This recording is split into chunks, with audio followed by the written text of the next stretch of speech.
नमस्कार दोस्तों, आप संजय कुमार श्रीवास्तव के साथ और मुस्कान इंडिया न्यूज़ में फिर एक बार स्वागत है आपका। तो आज हम लेके आए हुए हैं वो दिग्गज समाज सेवी हमारे बीच बैठे हुए हैं और लोकप्रिय हमारे न्यूज़ चैनल के दिग्गज मेहमान भी हैं आज। और मैं बात करूं, काफ़ी संघर्षों का सामना किया इन्होंने रेहड़ी पटरी वालों के लिए, क्योंकि ये खुद भी कभी रेहड़ी पटरी वाले रहे हैं और कई एसोसिएट एनजीओ से जुड़ाव भी है, जहाँ पे इन्होंने काफ़ी मेहनत और मशक्क़त की।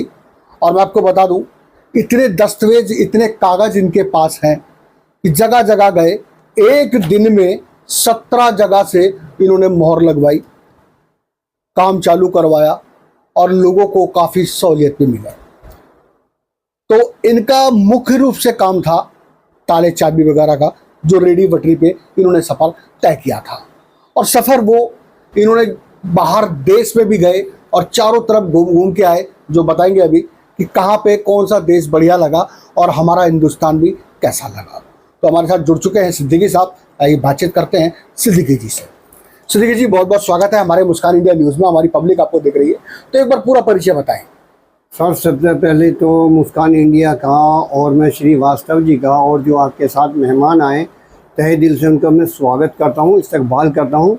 अल्लाह ईश्वर आपको इतनी ताकत दे, सच्चाई दिखाने की ताकत दे जी, ताकि जितने भी कमज़ोर वर्ग के हमारे जैसे लोग हैं उनकी आवाज़ आए। जी जी। मेरा नाम नसीरुद्दीन सिद्दीकी है। मेरी 1955 की पैदाइश है जी। और मैं एक फुटपाथ से अपनी ज़िंदगी बशर करता हुआ वह आज तक आ रहा हूँ और आज तक मैंने अपनी फुटपाथ को कभी नहीं छोड़ा।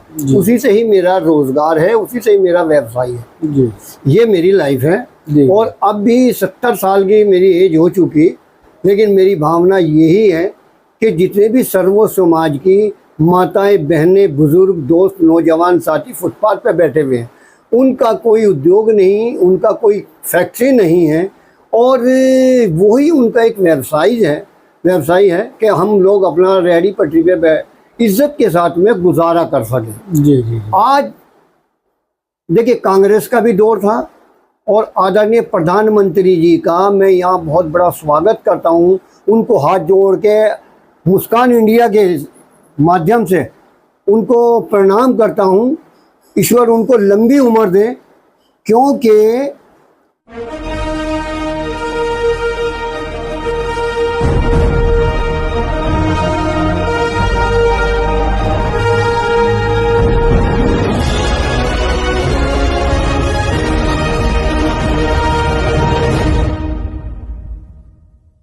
आज तक आज़ादी से और आज तक सरकारें बहुत बदली हैं, किसी ने भी बैंक के साथ कनेक्ट नहीं किया पटरी वालों को।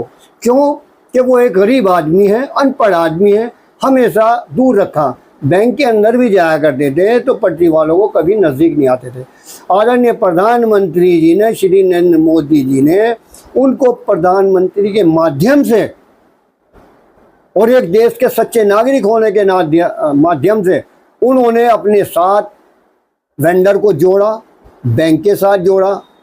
लॉकडाउन के बाद 10,000 रुपये की एक इतनी बड़ी राशि दी है जिसकी कोई कीमत नहीं, क्योंकि 10,000 रुपये या 1 रुपये की कोई ताकत नहीं हुआ करती। डूबते हुए को तिनके का सहारा काफ़ी है। और 10,000 रुपये मिले, फिर 20 मिले, फिर 50,000 मिले। आज वेंडर आप में निर्भर हुआ, उसको ये भी पता लगा मुझे बैंक के अंदर जाके किस तरीके से अप्लाई करनी, बैंक मैनेजर से कैसे बात करनी। तो सर, मैं उनका बहुत बड़ा आभारी हूँगा। आगे के बारे में मेरे बारे में पूछेंगे, मैं बताऊँगा, आप पूछिए। सर, कब से और कैसे आपने शुरुआत की थी कि मैं ताले चाबी का काम करूं और रेहड़ी पटरी लगाऊं? कब से, कौन से वर्ष से, कितने वर्ष हो गए? सन 1970 से। मैं छोटा सा था तो उस टाइम खेलते कूदते स्कूल सिर्फ मैंने 5वीं क्लास पढ़ा, बाकी मैं फुटपाथ पे बैठना शुरू कर दिया। एक मेरे उस्ताद थे, वो आज इस दुनिया में नहीं, अल्लाह उनको जन्नत बख्शे, तो वो मुझे उस टाइम 10 पैसे दिया करते थे। और फादर मेरे रेलवे में थे, तो वो डांटते भी थे, पिटाई भी करते थे कि तुमने पढ़ाई क्यों छोड़ दी, ये है वो बहुत। लेकिन बस ये है कि 10 पैसे का लालच हो गया। ईश्वर ने लिखा था ये कि मेरी लाइफ ऐसे होनी थी। लेकिन मैं ईश्वर का बहुत बड़ा शुक्रगुजार हूँ कि चाहे मैं बिल्कुल अनपढ़ हूँ या कुछ भी हूँ, आज मुझे समाज, मेरी सोसाइटी मुझे क्यों पहचानती है कि मैं, एक आदमी ने बिल्कुल कहा कि सच्चा आदमी या तो अकेला होगा या खपता कहीं नहीं है। ये मेरे अंदर कमी समझ लो या कुछ भी हो, मुझे जो कहना मैं बिल्कुल कहूँगा। अब रेलवे रोड शाहदरे पे मैंने फुटपाथ पे सन 1974 से बैठना शुरू करा और वो मेरे लिखित रूप में भी है। MCD की रसीद हुआ करती थी, वो मेरे पास है। संघर्ष चलता रहा।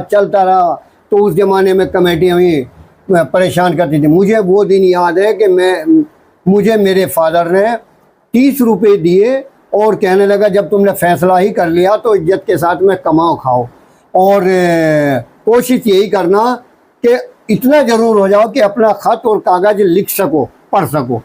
तो देखिए वो 30 रुपये का सामान मैंने सदर बाज़ार से ले गया, उससे मैंने अपना रोज़गार चालू करा।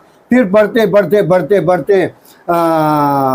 और यहाँ मैं एक चीज़ बहुत ज़रूरी कहूँगा कि देखिए ईश्वर, अल्लाह, वाहिगुरु, गॉड, आदरणीय प्रधानमंत्री श्री अटल बिहारी वाजपेयी जी का मैं हमेशा कभी भी भूल नहीं पाऊँगा। साहब सिंह वर्मा जी को कभी नहीं भूल पाऊँगा, क्योंकि अडवाणी जी इंदिरा गांधी के अंदर 20 जनवरी 2004 को इकट्ठा करा, बहुत ज़बरदस्त करके। उसका एक संघर्षशील व्यक्ति मैं भी था और जहाँ वहाँ से मुझे पता लगा कि आज मेरा सर्व समाज कितना संख्या में है। पहले मैं सोचता था कि फुटपाथ पे मैं शादरे में ही बैठता हूँ तो अकेला, एक कुएं का मेंढक की तरीके से मैं सोचता था कि जब मैं एक सैलाब आया और कुएं में पानी बाहर गया तो आज का जैसा दौर बढ़ रहा तो देखा समंदर तो बहुत बड़ा। तब मुझे मेरे समाज का पता लगा कि रेहड़ी पटरी वाले की कितनी बड़ी संख्या है। क्या बात है। तो उस संख्या के बाद आदरणीय अटल जी ने, ईश्वर मैं प्रार्थना करूंगा कि उनकी आत्माओं को शांति दे, उन्होंने एक नेशनल पॉलिसी की घोषणा करी कि आज मैं उन्हें प्रणाम करता हूं कि देखिए ये मेरे पास पेपर है, मुझे इतना हौसला हो चुका कि मुझे कहाँ मेरी अपनी फरियाद देनी है, कहाँ मेरी फरियाद लगेगी। ये अटल जी की देन है। वो नेशनल पॉलिसी के जरिए हम हाई कोर्ट में भी लड़े, सुप्रीम कोर्ट के अंदर भी लड़े, लेकिन हमें न्याय भी बहुत मिला।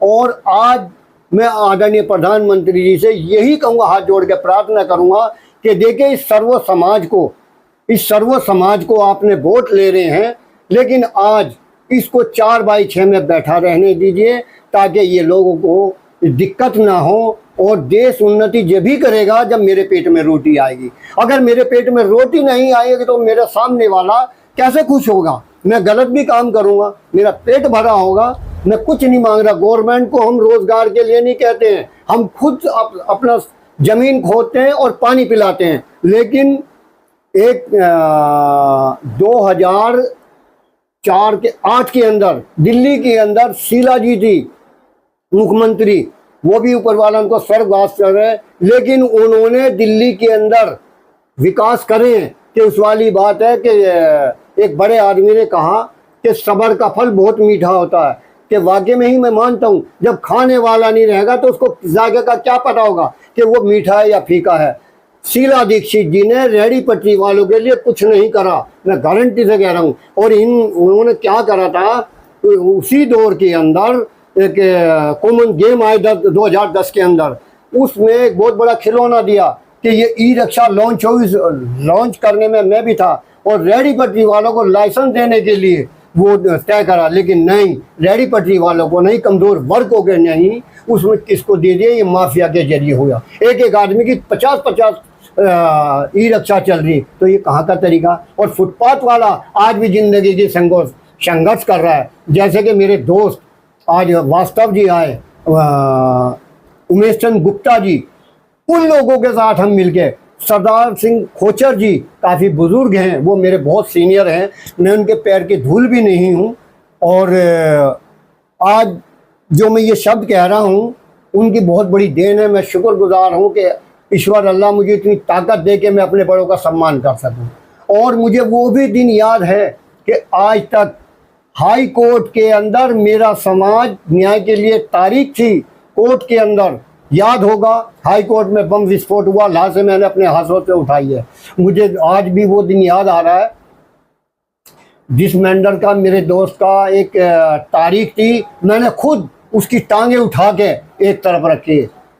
राम मनोरिया हॉस्पिटल के अंदर लाशें हमने चुगी हैं, लेकिन मुझे वो दिन याद है। लेकिन आज भी प्रधानमंत्री जी, मैं आपसे हाथ जोड़कर प्रार्थना करता हूँ, ये लाल किला नहीं मांग रहे, ये पार्लियामेंट नहीं मांग रहे, सिर्फ ये 4x6 की मांग रहे हैं। और जो हमारा एक लॉ भी बना हुआ है और हमारा कानून भी बना हुआ, आप उसके ऊपर ध्यान करिए। जिंदगी ईश्वर ने दी है, ऐसे अल्फाजों में हम आपको याद करेंगे कि रोज़ी का रज़ा खुदा है, लेकिन ना खुदा आप भी बन के दिखाइए। प्रधानमंत्री जी, मैं आपको सैल्यूट करता हूँ, आपकी टीम को सैल्यूट करता हूँ कि जो मुझे इतना टाइम दिया। बहुत बढ़िया, बहुत बढ़िया। तो कहीं ना कहीं यहाँ पे सरकार से डिमांड है, नसरुद्दीन सिद्दीकी जी कह रहे हैं कि जो रेडी पटरी वाले हैं उनको भी थोड़ी सी जगह मिलनी चाहिए। आज कोई भी काम ले लें मार्केट के अंदर, चाहे वो बैटरी रिक्शा हो, चाहे वो टेम्पो हो, चाहे वो 3 व्हीलर हो, चाहे वो बस हो, मतलब कहीं ना कहीं ठेकेदार बन जाया करते हैं समाज के अंदर कि भाई मेरी इतने रिक्शे हैं और मेरी इतनी बस है, मेरे इतने टेम्पो है, तो उतने उसमें से कमाई आ रही है। लेकिन रेडी पटरी वालों का कोई सहारा अभी तक नहीं हुआ। इनका कहना यह है कि भारत सरकार से निवेदन है इनका कि इनके तरफ भी ध्यान दिया जाए। तो नसरुद्दीन, ये तो समाज से जुड़ी हुई बातें हो गई, बहुत बढ़िया बात कही आपने। तो मैं जानना चाहूँगा कि भविष्य में जो आपको अपना मौलिक अधिकार मिला आपके भागने दौड़ने से, कागजों में मोहर लगाने से, वो क्या क्या मिला? देखिए, सबसे पहली बात तो मेरे भागने दौड़ने से कुछ नहीं है। मेरे सर्व समाज के साथ जितने भी माताएं, बहनें, बुजुर्ग, नौजवान साथी जुड़े हुए, उनके आशीर्वाद से, इस पेपरों के जरिए से हमें इतना तो मिल चुका। आज एमसीडी हम लोगों को जुल्म करती थी, लेकिन आज वो जुल्म हमारे साथ बहुत कम हो चुका। और जो लोग, ये मैं मानता हूँ कि देखिए, वेंडर को ये चाहिए, हाथ जोड़ से मैं प्रार्थना ये करूँगा कि अपनी रोजी रोटी का भी ध्यान करिए और यातायात का भी ध्यान करिए। कहीं ऐसा ना हो जाए, एक एम्बुलेंस आ रही है, उसमें एक मृत्यु रखी हुई है, उसमें एक डेड बॉडी रखी हुई है, हो सकता कोई मौत और जिंदगी के झूले झूल रहा हो। रोड को छोड़ के 4x6 के अंदर ओपन में बैठिए आप, और मैं गारंटी से कह रहा हूँ कि आपको कोई छेड़ नहीं सकता। लेकिन इसको माफिया राज बना दिया, दलालों ने अड्डा ले लिया। एक आदमी के 10-10 सीएं हैं, उनको कैंसिल करना चाहिए। और जो वेंडिंग ऑफ सर्टिफिकेट बता हुआ है, दिया हुआ है, उसको जांच करके एक वेंडर को वेंडिंग जोन बना के दे दिया जाए। और अभी आदरणीय प्रधानमंत्री ने दोबारा फिर जो लोन रुका हुआ था वो चालू करा, उसको चालू करें और एक जांच करें इस तरीके से। जिनका सर्टिफिकेट है, वेंडिंग ऑफ सर्टिफिकेट, COB, उनको जांच करके उनको बिठाया जाए, ताकि वो भी सम्मान के साथ रोजी रोटी कमा सके। और एक चीज़ और कहूँगा कि देखिए, MCD को कहते हैं, मैं खुद कहता हूँ कि MCD को कहते हैं कि कॉरपोरेशन, मैं कर परेशान कहता हूँ इसको।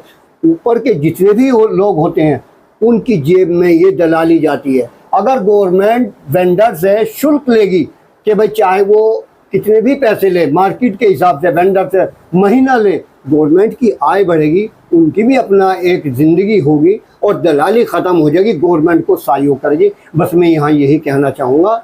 और आगे जैसा भी संघर्ष हम है, ये प्राण ये सर्व समाज के लिए हैं, और मैं हमेशा यही रखूँगा।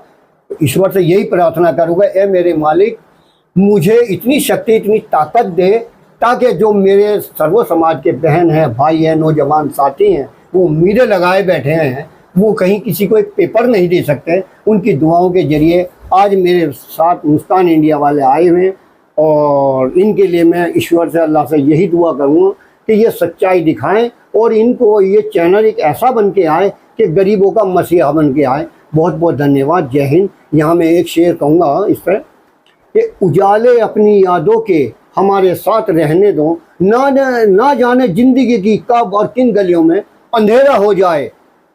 अल्लाह हाफिज। जय हिंद, जय भारत। क्या बात है, क्या बात है, बहुत बढ़िया। दर्शकों, यहाँ पे इन्होंने बताया कि न जाने कब अंधेरा हो जाए। और मैं आपको बता दूं, सिद्दीकी साहब 70 वर्षीय हो चले हैं, लेकिन आज भी इनकी आंखों में, इनके शरीर में वो जज्बा है, लड़ने को तैयार है रेडी पटरी वालों के लिए।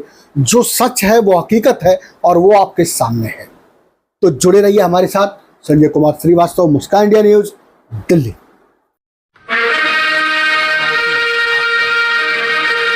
मेरी तरफ से सभी देशवासियों को और जो विदेशों में भी मेरे भाई बैठे हुए हैं, देशवासी, गणेश चतुर्थी की और जितने भी हमारे फेस्टिवल आने वाले हैं उन सबको बहुत बहुत मुबारक हो।